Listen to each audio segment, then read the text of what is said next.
नमस्कार, मी भूषण लिंबे, आर्थिक सल्लागार आणि चार्टर्ड अकाउंटंट। आजचा व्हिडिओ जो आहे तो मेडिक्लेम पॉलिसी जेव्हा आपण काढतो त्याच्यात आपली इच्छा हे असते की चुकून कधी क्लेम आला तर मॅक्झिमम क्लेम जो आहे तो आपल्याला मिळावा। पण मेडिक्लेमचा आपण जो बिझनेस करतो त्याच्यामध्ये खूप वेळा लोकांची एक तक्रार असते की भूषण, आम्ही प्रीमियम भरतो, आमचा जवळजवळ 3.5 लाखाचा क्लेम आला, पण आमचे जवळजवळ लाख रुपये कंपनीने दिले नाही। तर क्लेम कमी मिळणं हा एक बऱ्याच वेळेला क्लायंट्सचा किंवा नाराजीचा भाग असतो। तर आज मी तुम्हाला या बाबतीत काही सल्ले देणार आहे। ते सल्ले जर का तुम्ही पाहिले तर तुम्हाला मॅक्झिमम तुमचा जो क्लेम आहे 100% पण क्लेम तुम्हाला मिळू शकतो। पहिली काळजी तुम्हाला ही घ्यायची आहे की वेटिंग पिरियड आणि तुमची जे लिमिट्स आहेत हे तुमच्या आर्थिक सल्लागाराकडनं किंवा मेडिक्लेम पॉलिसी त्यांनी सजेस्ट केली आहे त्याच्याकडनं तुम्हाला समजून घेणं फार गरजेचं आहे। दुसरा एक पॉईंट आहे की जेव्हा कोणी तुमच्या नात्यातलं ॲडमिट होतं तेव्हा पहिली गोष्ट करायची आहे की तुमच्या मेडिक्लेम जो पॉलिसी ज्यांनी काढली आहे तुमचा जो ॲडवायझर आहे त्याला कळवणं गरजेचं आहे।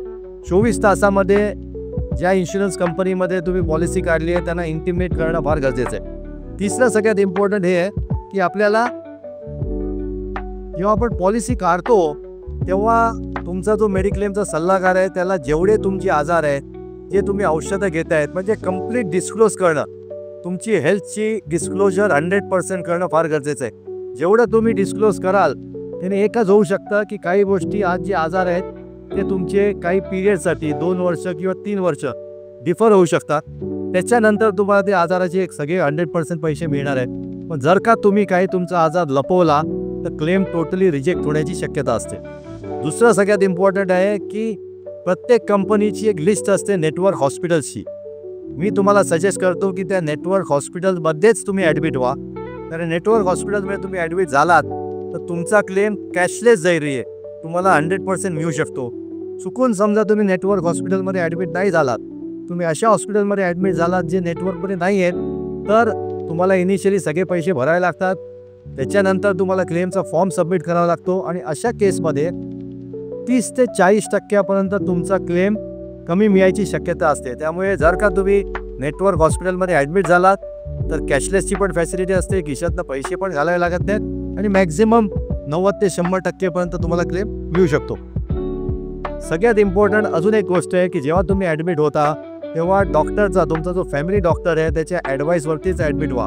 त्याच्याकडनं एक लेटर तुमच्याकडे असणं आवश्यक आहे की बाबा हा त्रास होतोय तर तुम्ही इमिजिएटली ॲडमिट व्हा। आणि जे पॉलिसीजचे फीचर्स आहेत या काही तुम्हाला काय म्हणतो निगेटिव्ह फीचर्स आहेत किंवा पॉझिटिव्ह फीचर्स आहेत, या सगळ्या गोष्टी तुम्ही तुमच्या ॲडवायझरकडनं समजून घ्या। प्रॉपर ॲडवायझर मेडिक्लेमसाठी असणं गरजेचं आहे। एक तुम्हाला ॲडवाईस देईन मी जो फार इम्पॉर्टंट आहे की बँकर्स कधी कधी तुम्हाला ॲडवाईस करतात, म्हणजे बँक ॲश्युरन्स म्हणतो आपण की बँकवाल्यांकडनं, म्हणजे तुमचा जो बँकेचा रिलेशनशिप मॅनेजर असतो किंवा तुम्ही जेव्हा बँकेत तुमचं अकाउंट ऑपरेट करायला जातात तर बँकेचा मॅनेजर आहे किंवा त्यांचा स्टाफ आहे त्यांच्या ॲडवाईसवरती शक्यतोवर पॉलिसी घेऊ नका। कारण मेडिक्लेम पॉलिसीला तुम्हाला कधी जर का ॲडमिशन झाली तुमच्या नातेवाईकाची तर तुम्हाला 24 तास सर्व्हिस लागते आणि ही सर्व्हिस बँकर देऊ शकत नाही। तुमचा जो ॲडवायझर आहे तो 24 तास तुमच्यासाठी अवेलेबल असतो, तो तुम्हाला सर्व्हिस प्रॉपरली दिली तर तुमचे पैसे पण मॅक्झिमम क्लेम तुम्हाला मिळेल। हे जो मानसिक त्रास, ऑलरेडी आपला नातेवाईक हॉस्पिटलमध्ये ॲडमिट असल्यामुळे आपण मेंटल स्ट्रेसमध्ये असतो, तर त्यावेळेला पैसे कमी मिळतील किंवा क्लेम पास होणार नाही, हा तरी स्ट्रेस जो असतो ना तो तुमचा ॲडवायझर कम्प्लिटली झिरो करेल।